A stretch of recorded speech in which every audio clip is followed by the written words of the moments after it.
नमस्कार, आप देख रहे हैं न्यूज इंडिया। आपके साथ मैं हूं अभिषेक। महाराष्ट्र के भिवंडी में 4 मंजिला इमारत गिरी। हादसे में मरने वालों की संख्या 10 तक पहुंच गई है। ये बड़ी खबर आपको बता रहे हैं। मौके पर राहत और बचाव का काम लगातार जारी है। एनडीआरएफ, पुलिस और फायर ब्रिगेड की टीम मौके पर मौजूद है। इमारत में मरम्मत का काम चल रहा था तो मलबे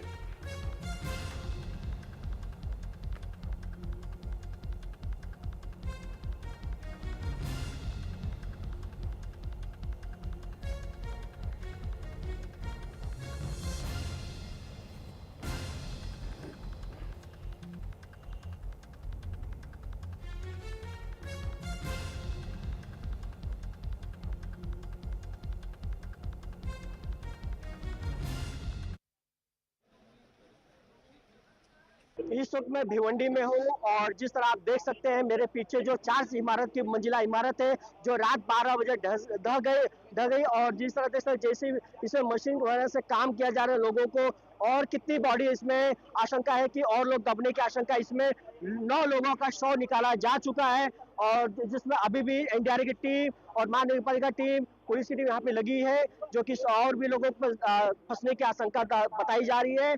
और जिस तरह देखा जाए कि लोग जो रात को 12 बजे लोग सामान निकालने गए थे, अचानक ये बिल्डिंग जो 4 माले की बिल्डिंग जो धराशायी हो गई। भिवंडी से सुनील शर्मा, न्यूज इंडिया के लिए। तो इस समय सहयोगी सुनील शर्मा हमारे साथ जुड़ गए हैं और अधिक जानकारी के साथ। सुनील, क्या अपडेट, क्योंकि मरने वालों की संख्या 10 हो गई है और राहत बचाव का जो काम है वो कहां तक पहुंचा है? फिलहाल देखा जाए जो रात 12 बजे खन्ना कंपाउंड में जो कोहिनूर की बिल्डिंग थी जो 15 साल पुरानी बताई जा रही थी, जिसमें भिवंडी भंडारी कंपाउंड जो कोहिनूर नाम की G+4 इमारत कांच के पत्तों की तरह गिर गई, जिसमें अब तक 9 लोगों की मौत हो चुकी है। फिलहाल एनडीआरएफ और दमकल विभाग की टीम बिल्डिंग में टीम जो बिल्डिंग की अंदर फंसे 2 से 3 लोगों को उनको निकाला जा चुका है। और जिस तरह देखा जाए अभी नया जो अपडेट आया है, 10 लोगों की मौत हो चुकी है इसमें। क्या और भी लोगों के दबे होने की आशंका है? और फिलहाल तो अभी भी एनडीआरएफ की टीम और वहाँ के जो पुलिस है, महानगर पालिका है, अभी भी वहाँ पे लोग मौजूद हैं। जिस तरह अभी काम है, जिस तरह काम जारी है वहाँ पे, और जिस तरह देखा जाए कि बरसात हो रही है, रुक रुक के काम किया जा रहा है।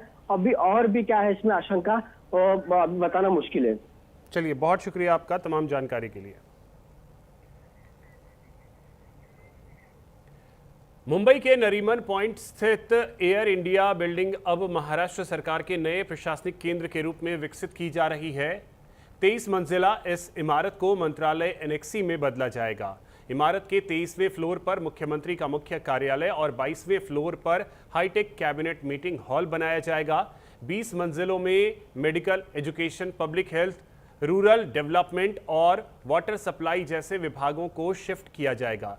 सरकार को इससे सालाना करीब 200 करोड़ रुपए की बचत का अनुमान है। मुंबई से विधि सिंह की ये रिपोर्ट देखिए।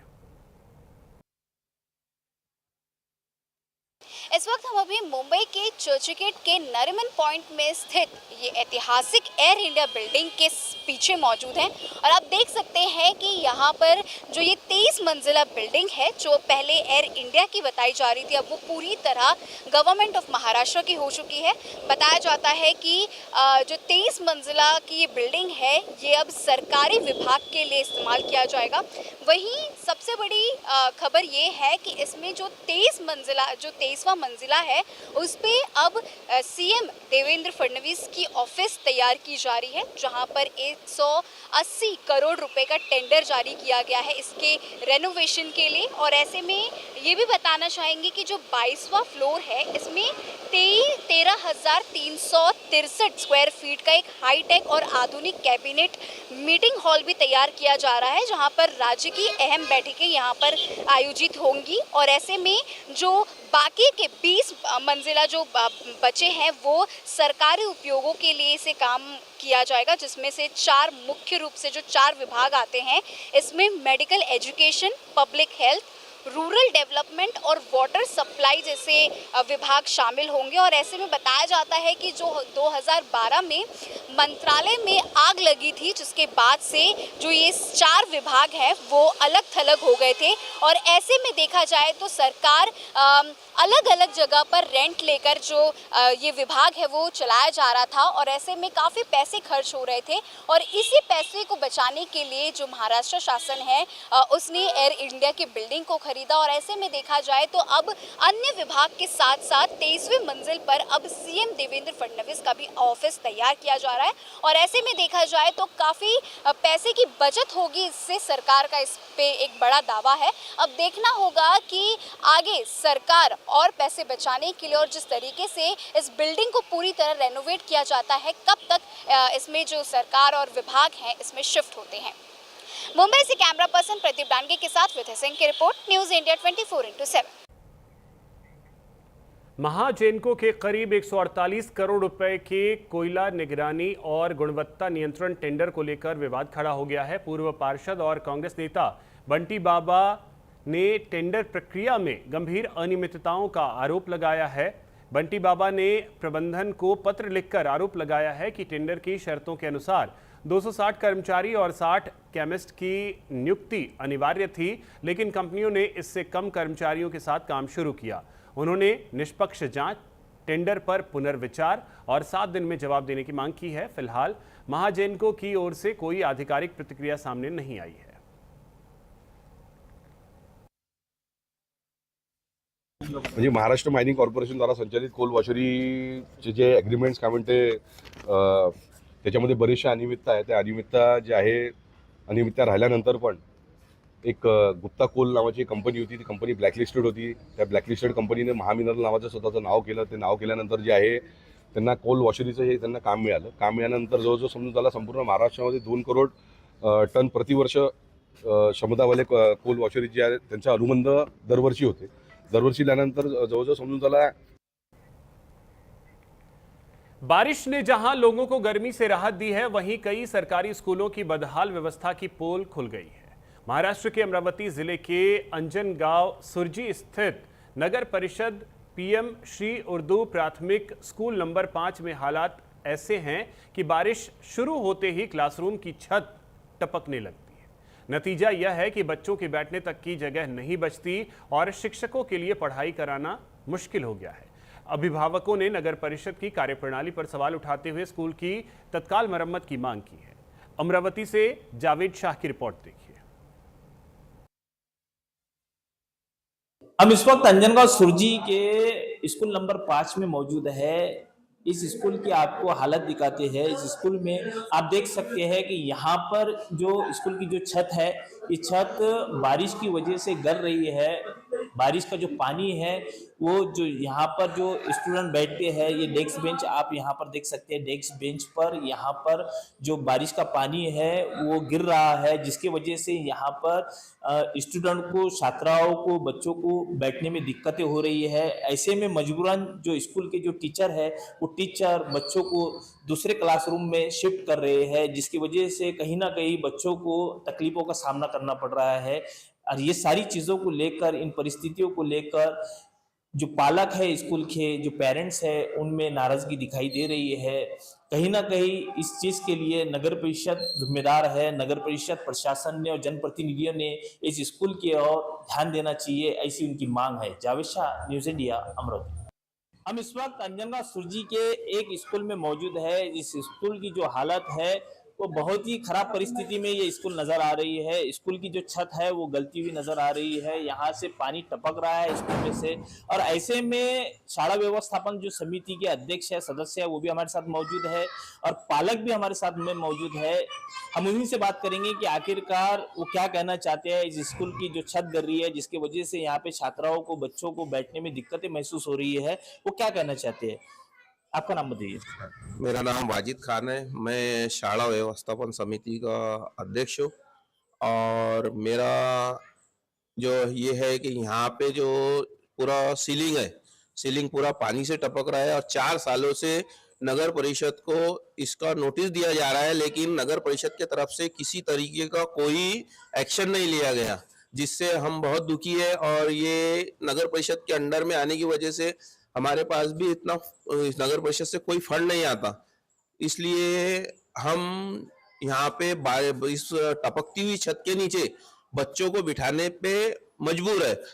और बच्चों के जान माल को इस वक्त काफी नुकसान है, क्योंकि कभी भी अगर ज्यादा बारिश होती है तो छत इतनी टपक रही है कि यहाँ ये गिर भी सकती है। इसलिए मैं अनुरोध करता हूँ हमारी नगर परिषद से, और जो भी इस चीज का जिम्मेदार है वो इस पे ज्ञान ले और हमारी समस्याओं को दूर करे। मेरा ये कहना है प्रशासन से कि ये हर साल हम 2-3 सालों से यहाँ नगर परिषद में ज्ञापन दे रहे हैं, लेकिन इस पर कोई कार्रवाई नहीं हो रही। और बच्चों की समस्या यह है कि बच्चों पे ज़्यादातर पानी गिर रहा है और छत गिरने का कभी भी इम्कान है, कभी भी गिर सकती है छत।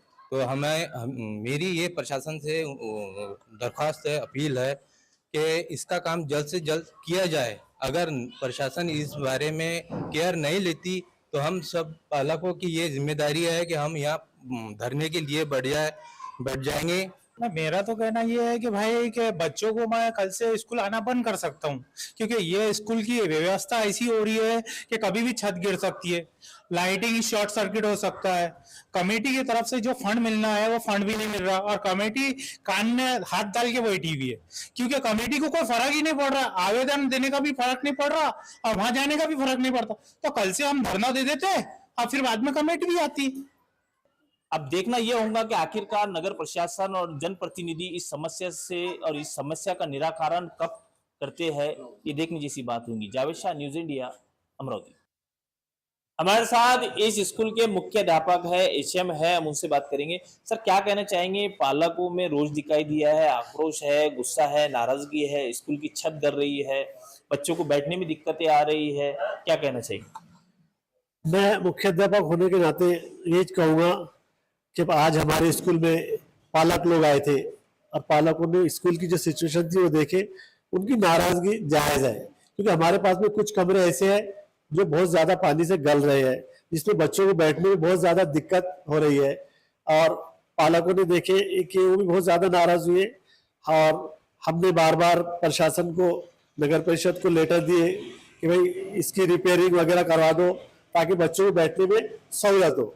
और अभी की कंडीशन ये है कि हमको बच्चों को वरांडा वगैरह में बिठाना पड़ रहा है और बच्चों की पढ़ाई वगैरह वहीं करना पड़ रहा है। तो कहीं ना कहीं इस बारिश की वजह से स्कूल के अंदर समस्या निर्माण हुई है, ऐसे में पालकों में भी नाराजगी देखी जा रही है। वही मुख्याध्यापक का कहना है कि हमने प्रशासन को हर बार इस समस्या से अवगत कराया है। अब देखने जैसी बात होगी कि आखिरकार प्रशासन की आँख कब खुलती है, वो कुंभकर्ण की नींद में से कब जागता है, और इस बच्चों के भविष्य की तरफ देखने के लिए उसको कब टाइम मिलता है, कब समय मिलता है। महाराष्ट्र की राजनीति में आरोप प्रत्यारोप का दौर लगातार जारी है। शिवसेना नेता और राज्य सरकार में मंत्री उदय सामंत ने अभिजीत दीपके और संजय शिरसाट की मुलाकात को व्यक्तिगत करार देते हुए शिवसेना यूबीटी पर तीखा हमला बोला है। उन्होंने कहा कि जनता द्वारा नकारे जाने के बाद अब विपक्ष नए सहारों की तलाश में है। वहीं छात्रों के आंदोलन, मनोज जरांगे के संभावित आंदोलन और पेपर लीक जैसे मुद्दों पर भी उदय सामंत ने सरकार का पक्ष रखा। उनका कहना है कि सरकार संवाद के जरिए हर मुद्दे का समाधान चाहती है और पेपर लीक जैसे मामलों को बेवजह राजनीतिक रंग दिया जा रहा है।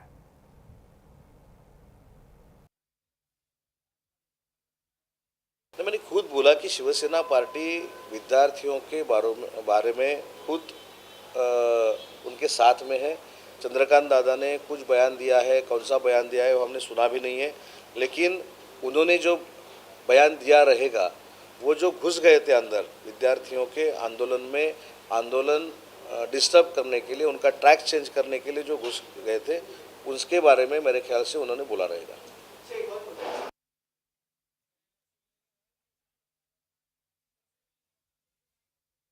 में समुद्र का रौद्र रूप देखने को मिला, जहां दोपहर 1:51 पर 5.13 मीटर ऊंची हाई टाइड दर्ज की गई। ऊंची लहरों के बीच प्रशासन ने लोगों से सतर्क रहने की अपील की है। लगातार बारिश के बीच हाई टाइड ने चिंता बढ़ा दी है। मौसम विभाग ने राज्य के कई हिस्सों के लिए रेड और ऑरेंज अलर्ट जारी किया है। बीएमसी ने एडवाइजरी जारी कर लोगों से समुद्र किनारे जाने से बचने की अपील की है।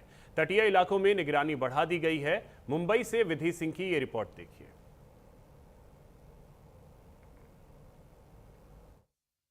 अभी नरीमन पॉइंट के तट पर मौजूद हैं और आप मेरे पीछे देख सकते हैं कि जो समुद्र है वो काफ़ी ज़्यादा उफान पर है।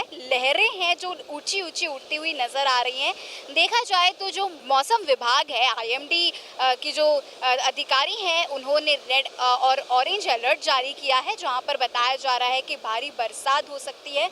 और ऐसे में अभी भी बरसात हो रही है, जिससे जो हाई टाइड के चांसेस बने हैं। और ऐसे में इससे पहले जो हाई टाइड आया था, देखा जाए तो 4 फीट का दर्ज किया गया था, लेकिन अब ये 5 मीटर तक पहुंच चुका है, जहां अगर फीट के हिसाब से देखें तो ये 16.83 फीट ऊंचा लहरें उठता हुआ नजर आ रहा है। और ऐसे में देख सकते हैं कि यहाँ पर पुलिस जो प्रशासन है वो भी तैनात है। यहाँ पर आप देख सकते हैं कि जो गार्ड है वो मौजूद है, लोगों को हटाते हुए नजर आ रहे हैं। और ऐसे में लोगों को सतर्कता बरतने की भी निर्देश दिए जा रहे हैं। जहां अगर कोई तटीय इलाके पर मौजूद है तो उन्हें वहां से हटाया जा रहा है, क्योंकि बात जब सेफ्टी की आती है तो ऐसे में प्रशासन हमेशा मौजूद रहती है। और उसी को देखते हुए यहाँ पर पुलिस प्रशासन ने भी लोगों से अपील की है कि तटीय इलाकों से दूर रहें, क्योंकि जिस तरीके से लहरें उठ रही हैं, ऐसे में कहीं ना कहीं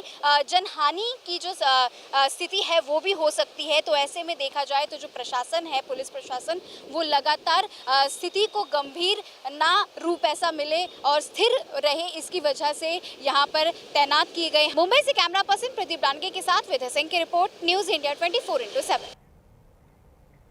कल्याण पूर्व के मलंग रोड पर गड्ढों को लेकर कांग्रेस ने महापालिका और महायुति सरकार के खिलाफ विरोध प्रदर्शन किया। चक्की नाका क्षेत्र में कांग्रेसी कार्यकर्ताओं ने अनोखा गड्ढा भराई आंदोलन किया। कांग्रेसी कार्यकर्ताओं ने सड़क के गड्ढों में मिट्टी डालकर उन्हें भरा और उनमें कमल का फूल लगाकर विरोध दर्ज कराया। जिलाध्यक्ष नवीन सिंह ने आरोप लगाया कि करोड़ों रुपए के टेंडर के बावजूद सड़कों की हालत खराब है। उन्होंने जल्द मरम्मत नहीं होने पर बड़े आंदोलन की चेतावनी दी है।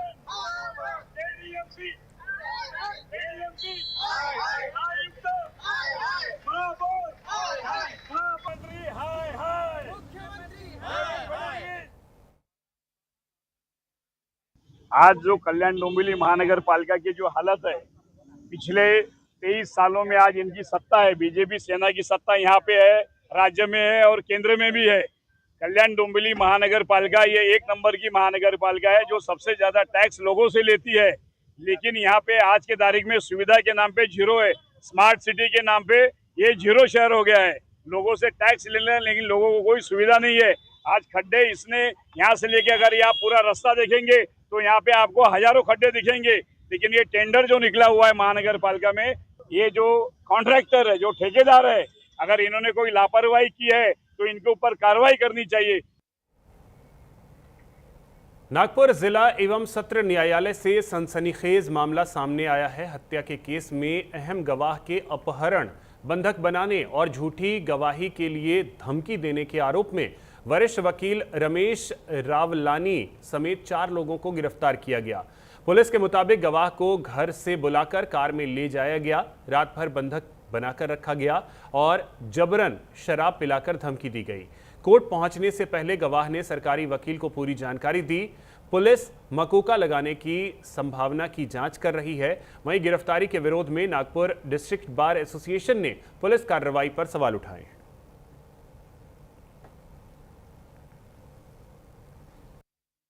परवा दिवशी एक घटना झाली होती उमरेडमध्ये, ज्यामध्ये एक मर्डर ट्रायलचे विटनेस जे आहेत त्यांना डिफेन्स पार्टीचे लोकांनी 4 आरोपी होता त्यामध्ये, इन्क्लुडिंग लॉयर, ते सगळे लोक त्यांना किडनॅप केला आणि त्यांना कोर्टमध्ये आणि डिटेन करून त्यांना प्रेशराइज पण केला होता की तुम्ही तुमच्या जे साक्ष आहेत ते बदलून टाका, आरोपीचे पक्षचे साक्ष द्या।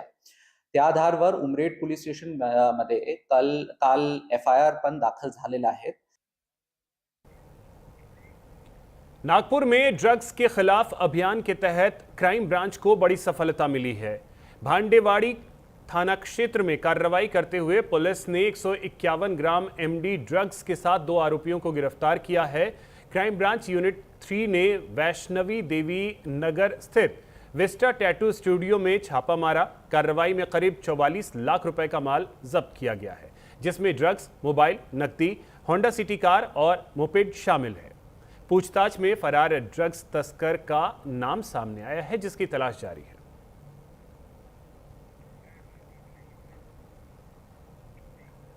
महाराष्ट्र के नागपुर से एक दुखद खबर सामने आई। सावनेर थाना क्षेत्र के बोरुजवाड़ा गांव में एक 30 वर्षीय युवक अपने घर में मृत पाया गया। सूचना मिलते ही पुलिस और सामाजिक संस्था की टीम मौके पर पहुंची और युवक को अस्पताल ले जाया गया, जहां डॉक्टरों ने उसे मृत घोषित कर दिया। शव को पोस्टमार्टम के लिए भेज दिया गया है। फिलहाल पुलिस मामले की जांच कर रही है, मौत के कारणों का पता लगाने में जुटी है।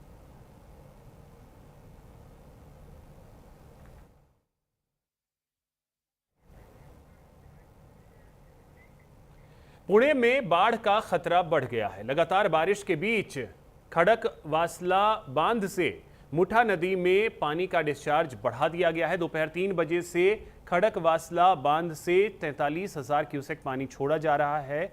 बांध के सभी 11 गेट 3 फीट तक खोल दिए गए हैं। खड़कवासला, पानशेत और वरसगांव बांध लगभग 100% भर जाने के बाद पानी छोड़ा जा रहा है। प्रशासन ने नदी किनारे रहने वाले लोगों से सतर्क रहने की अपील की।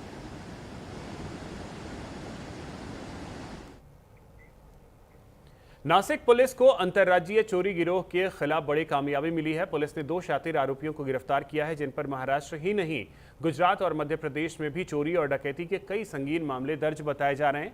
आरोप है कि गिरोह के सदस्य दिन में घरों और दुकानों की रेकी करते थे और रात के अंधेरे में वारदात को अंजाम देते थे। पुलिस ने आरोपियों के कब्जे से चोरी का सामान और वारदात में इस्तेमाल होने वाले हथियार भी बरामद किए हैं। फिलहाल पुलिस पूरे नेटवर्क की पड़ताल में जुटी है और यह पता लगाने की कोशिश की जा रही है कि गिरोह ने किन किन राज्यों में वारदात को अंजाम दिए हैं।